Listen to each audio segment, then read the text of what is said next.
एक तरफ डॉक्टर्स कह रहे हैं कि सोनम वांगचुक के शरीर में डिहाइड्रेशन बढ़ रहा है और तुरंत ट्रीटमेंट की जरूरत है, लेकिन दूसरी तरफ खुद सोनम वांगचुक ने आईवी फ्लूइड्स, ओआरएस और मेडिसिन लेने से इनकार कर दिया है।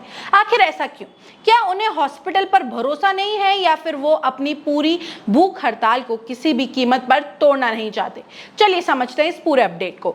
जंतर मंतर से सफदरजंग हॉस्पिटल शिफ्ट किए जाने के बाद सबकी नजर सोनम वांगचुक की हेल्थ पर टिकी हुई है। हॉस्पिटल ने लगातार 2 मेडिकल बुलेटिन जारी किए हैं। इन बुलेटिन में वांगचुक की हेल्थ को लेकर कई अहम जानकारियां सामने आई हैं। सबसे बड़ी बात यह है कि डॉक्टर्स की सलाह के बाद भी वांगचुक ने ट्रीटमेंट लेने से मना कर दिया। आखिर हॉस्पिटल ने क्या कहा और वांगचुक के परिवार का क्या स्टैंड है, चलिए जानते हैं। सफदरजंग हॉस्पिटल के मुताबिक सोनम वांगचुक फिलहाल होश में नहीं है और उनका ब्लड प्रेशर, पल्स और ऑक्सीजन लेवल सब स्टेबल है, लेकिन लंबे समय से चल रहे भूख हड़ताल की वजह से उनके शरीर में डिहाइड्रेशन और इलेक्ट्रोलाइट इनबैलेंस देखा गया है।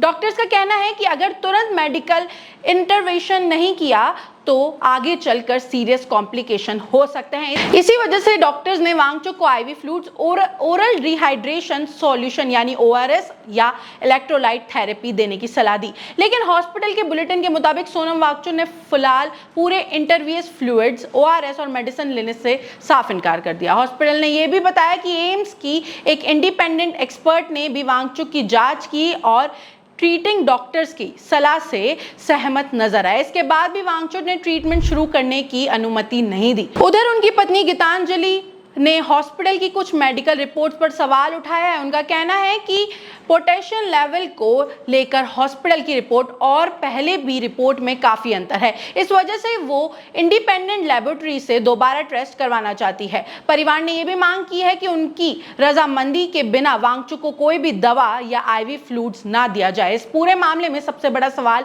भरोसे पर खड़ा हो गया है। एक तरफ डॉक्टर्स का कहना है कि हर गुजरते घंटे के साथ ट्रीटमेंट और भी जरूरी होती जा रही है। दूसरी तरफ वांगचुक और उनके परिवार कह रहा है कि पहले मेडिकल रिपोर्ट्स को लेकर सारी शंका दूर होनी चाहिए, उसके बाद ही आगे का फैसला लिया जाएगा। यानी अब यह मामला सिर्फ एक भूख हड़ताल का नहीं बल्कि मेडिकल ट्रस्ट और पेशेंट की कंसेंट का भी बन गया है। अब देखना होगा कि वांगचुक ट्रीटमेंट के लिए तैयार होते हैं या फिर अपना अनशन इस तरीके से जारी रखते हैं। फिलहाल सोनम वांगचुक की हेल्थ को लेकर हर घंटे नए अपडेट सामने आ रहे हैं। हम आप तक हर बड़ी और वेरीफाइड अपडेट सबसे पहले पहुंचाएंगे।